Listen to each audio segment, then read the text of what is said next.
আসসালামু আলাইকুম। আমার কাছে ৩টি আলাদা আলাদা ওয়ার্ড ফাইলের ডাটা আছে। এখন আমি সেই আলাদা আলাদা ফাইলগুলো একটি ওয়ার্ড ফাইলে নিয়ে যাব। যা করার জন্য মূলত আমরা একটি ফাইল ওপেন করে তারপর সেই ডাটাগুলো যে ফাইলে নিতে চাই সেই ফাইল কপি পেস্ট করে নিয়ে যাই।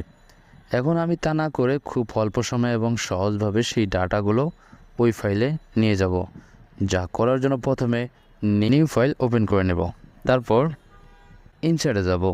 ইনসার্ট থেকে তারপর যাব টেক্সটে যাওয়ার পর অবজেক্ট আছে, অবজেক্টের উপর সিলেক্ট করে টেক্সট ফর ফাইলে ক্লিক করে দেব।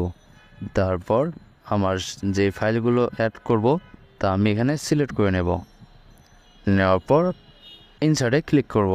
ক্লিক করলে দেখেন আপনার সেই যে ফাইলগুলো ছিল সম্পূর্ণ আপনার এক ফাইলে ডাটাটা চলে আসছে। ভিডিওটা ভালো লাগলে লাইক, কমেন্ট এবং শেয়ার করতে ভুলবেন না। এরকম আরও ভিডিও পেতে ফেসবুক থেকে দেখলে ফেসবুক